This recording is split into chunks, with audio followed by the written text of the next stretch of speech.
Excellencies, BRICS business समुदाय के leaders, आप सबको नमस्कार। मुझे खुशी है कि दक्षिण अफ्रीका की भूमि पर रखते ही हमारे कार्यक्रम की शुरुआत ब्रिक्स बिजनेस फोरम से हो रही है। सबसे पहले मैं राष्ट्रपति रामाफोसा को उनके निमंत्रण और इस बैठक के आयोजन के लिए बहुत बहुत धन्यवाद देता हूं। ब्रिक्स बिजनेस काउंसिल को 10वीं वर्षगांठ पर बहुत बहुत बधाई और शुभकामनाएं देता हूं।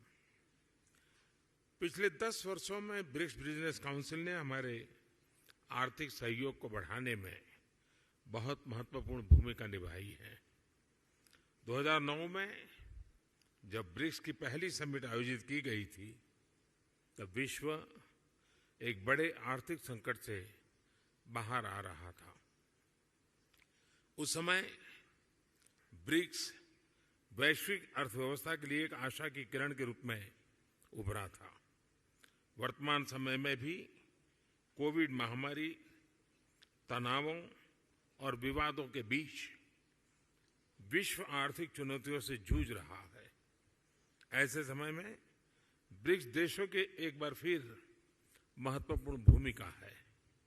फ्रेंड्स, वैश्विक अर्थव्यवस्था में उथल-पुथल के बावजूद भारत आज विश्व की फास्टेस्ट ग्रोइंग मेजर इकोनॉमी है। जल्द ही भारत $5 ट्रिलियन इकोनॉमी बन जाएगा। इस बात में कोई संदेह नहीं कि आने वाले वर्षों में भारत विश्व का ग्रोथ इंजन होगा। ये इसलिए है क्योंकि भारत ने आपदा और मुश्किलों के समय को आर्थिक सुधार के अवसर में परिवर्तित किया। पिछले कुछ वर्षों में हमने मिशन मोड में जो रिफॉर्म्स किए हैं, उनसे भारत में ईज ऑफ डूइंग बिजनेस में लगातार बढ़ोतरी हुई है। हमने कंप्लायंस बर्डन को कम किया है, रेड टेप को हटाकर रेड कारपेट बिछा रहे हैं। जीएसटी और इंसॉल्वेंसी एंड बैंक्रप्सी कोड के लागू होने से इन्वेस्टर कॉन्फिडेंस बढ़ा है। रक्षा और अंतरिक्ष जैसे क्षेत्र जिनको प्रतिबंधित माना जाता था, आज प्राइवेट सेक्टर के लिए खोल दिए गए हैं। हमने पब्लिक सर्विस डिलीवरी और गुड गवर्नेंस पर विशेष रूप से ध्यान केंद्रित किया है। टेक्नोलॉजी के इस्तेमाल से भारत ने फाइनेंशियल इंक्लूजन की और एक बड़ी छलांग लगाई है। इसका सबसे अधिक लाभ हमारी ग्रामीण महिलाओं को मिला है। आज एक क्लिक से भारत में करोड़ों लोगों को डायरेक्ट बेनिफिट ट्रांसफर किए जाते हैं। अब तक $360 बिलियन से भी अधिक ऐसे ट्रांसफर किए जा चुके हैं। इससे सर्विस डिलीवरी में पारदर्शिता बढ़ी है और भ्रष्टाचार और मिडलमैन कम हुए हैं। प्रति गीगाबाइट डाटा की कीमत में भारत सबसे किफायती देशों में है। आज भारत में स्ट्रीट वेंडर से लेकर बड़े-बड़े शॉपिंग मॉल तक यूपीआई यानी यूनिफाइड पेमेंट इंटरफेस का इस्तेमाल किया जाता है। आज विश्व के सबसे अधिक डिजिटल ट्रांजैक्शन वाला देश भारत है। यूएई, फ्रांस, सिंगापुर जैसे देश इस प्लेटफॉर्म के साथ जुड़े हैं। ब्रिक्स देशों के साथ भी इस पर काम करने के लिए अनेक संभावनाएं हैं। भारत के इंफ्रास्ट्रक्चर में बड़े पैमाने पर हो रहे निवेश से देश का परिदृश्य बदल रहा है। इस वर्ष के बजट में हमने इंफ्रास्ट्रक्चर के लिए लगभग $120 बिलियन का प्रावधान रखा है। इस निवेश के माध्यम से हम भविष्य के एक नए भारत की मजबूत नींव रख रहे हैं। रेल, रोड, वाटरवे, एयरवेज हर क्षेत्र में तेज गति से बदलाव आ रहा है।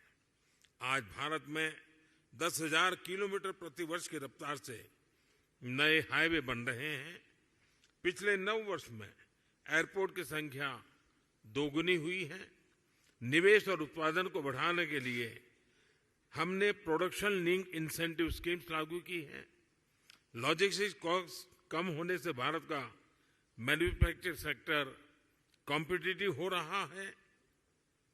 रिन्यूएबल एनर्जी के क्षेत्र में भारत वर्ल्ड लीडर में से एक है। हम भारत को solar energy, wind energy, electric vehicles, green hydrogen, green ammonia जैसे क्षेत्रों में ग्लोबल मैन्युफैक्चरिंग हब बनाने के लिए सक्रिय रूप से कदम उठा रहे हैं। स्वाभाविक है कि इससे भारत में रिन्यूएबल टेक्नोलॉजी का एक बड़ा मार्केट बनेगा। आज भारत में विश्व का तीसरा सबसे बड़ा स्टार्टअप इकोसिस्टम है। भारत में इस समय 100 से भी अधिक यूनिकॉर्न है। आईटी, टेलीकॉम, फिनटेक, एआई और सेमीकंडक्टर्स जैसे क्षेत्रों में हम make in India, make for the world के विजन को आगे बढ़ा रहे हैं। इन सभी प्रयासों का सामान्य जन के जीवन पर प्रत्यक्ष रूप से सकारात्मक प्रभाव पड़ा है। पिछले 9 वर्षों में लोगों की आय में लगभग 3 गुना वृद्धि हुई है। भारत के आर्थिक विकास में महिलाओं की सशक्त भागीदारी रही है।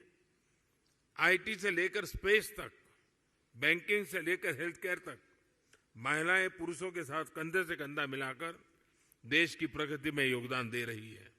भारत के लोगों ने 2047 तक एक विकसित राष्ट्र बनाने का संकल्प लिया है। फ्रेंड्स, मैं आप सभी को भारत की विकास यात्रा में शामिल होने के लिए आमंत्रित करता हूं।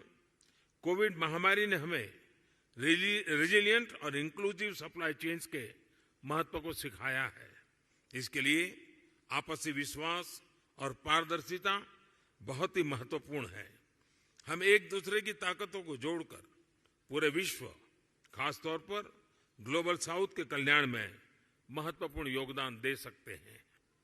एक्सेलेंसी, मैं एक बार फिर ब्रिक्स बिजनेस जगत के लीडर्स को उनके योगदान के लिए बधाई देता हूं। इस मीटिंग के शानदार आयोजन के लिए मैं मेरे मित्र राष्ट्रपति रामाफोसा का भी आभार व्यक्त करता हूं। बहुत बहुत धन्यवाद।